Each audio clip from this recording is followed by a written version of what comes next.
So, you've probably seen these three letters, ESG, popping up pretty much everywhere lately.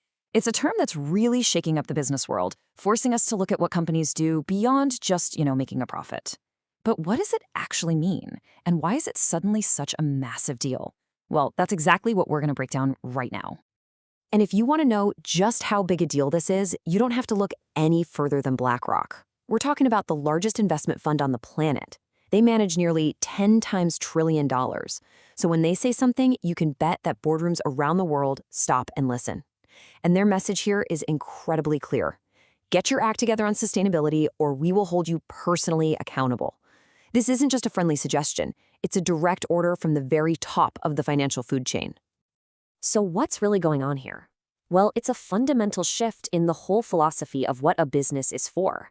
For decades, the thinking was dominated by the economist Milton Friedman, who basically said a company's one and only job is to make as much money as possible for its shareholders.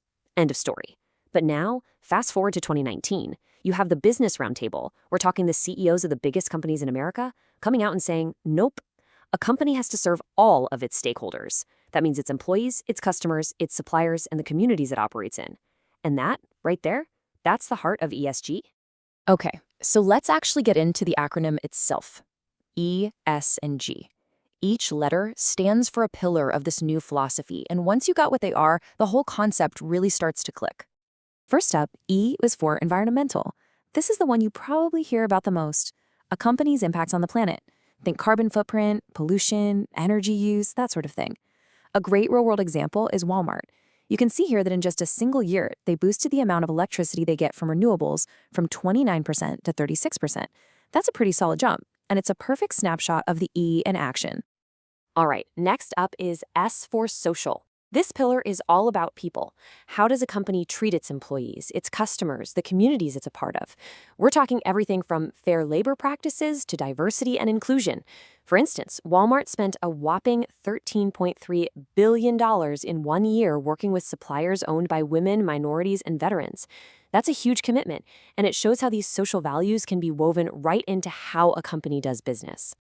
And finally, we have G for governance. Now, this one can sound a little corporate and jargony, but it's really about how a company is run. Who's in charge? Are they ethical? Is there good oversight? A really key piece of this is having independent directors on the board. Take a look at Apple. In 2021, almost 90% of their board was made up of independent members, people who don't actually work at the company. Why does that matter? Because it means you have unbiased eyes watching over things and holding management's feet to the fire. Okay, so on paper, ESG sounds fantastic, right? Environmental, social, and governance, what's not to love? But, and there's always a but, turning those promises into reality, that's where things get really, really complicated. And this is the million-dollar question, isn't it? Every company on Earth is putting out these beautiful, glossy sustainability reports, making all these bold claims. So how are we supposed to tell the difference between genuine, hard-earned progress and just a bunch of clever marketing? Well, there's actually a name for that deceptive practice. It's called greenwashing. Basically, it's when a company spends way more time and money talking about how green and responsible it is than it spends on actually being green and responsible. And believe it or not, this term has been around since the 80s, but boy is it relevant today. Let's look at probably the most infamous example of this. You might remember when Volkswagen was marketing its clean diesel cars. The promise was amazing. You could have great fuel efficiency and low emissions. It was the best of both worlds, and it totally appealed to people who wanted to do the right thing for the environment. But the reality was a complete and total fraud. It turned out the company had installed special software in the cars, a so-called defeat device, that knew when it was being tested and would change the engine's performance to cheat the results. Out on the actual road, the cars were spewing out emissions up to 35 times higher than the legal limit. The scandal ended up costing them billions and just shattered public trust. It's a brutal lesson in how high the stakes are for being dishonest about this stuff. And part of the problem here is that there's no single official rulebook for how to report on ESG. It's kind of the Wild West out there with all these different standards. Look at this. Walmart and Target both report on how much waste they divert from landfills. Target's number looks a little better, right? But since they might be measuring it differently, it's not really an apples-to-apples comparison. It's tough to know who's really doing better. But look, I want to be clear. It's not all doom and gloom. Tons of companies are taking this incredibly seriously. The way you can spot a genuine effort is by looking for clear, measurable long-term goals. Check out this timeline from the mining company Rio Tinto. They're not just saying we'll be greener. They're laying out a specific path. Reduce emissions by 15% by 2025, 50% by 2030, and hit net zero by 2050. See? Those are concrete targets they can be judged against. So how does a company actually get to net zero? Well, they've basically got 4 tools in the toolbox. The most obvious one is reduction, just using less fuel, like an airline switching to more efficient planes. Then you've got offsetting, which is balancing out your emissions by, say, planting a forest. Third is buying carbon credits from companies that are already super efficient.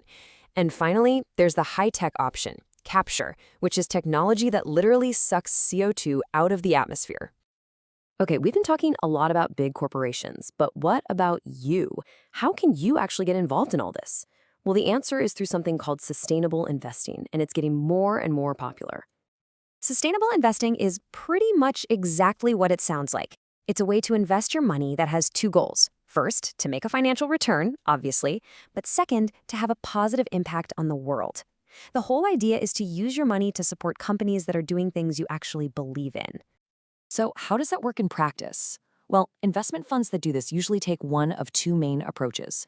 The first is what they call exclusionary. It's simple. They take a big list of stocks and just kick out the ones in industries you might not like tobacco or firearms.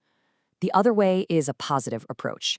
This is more about actively trying to find the best of the best, the companies that are true leaders in their ESG practices, and investing only in them.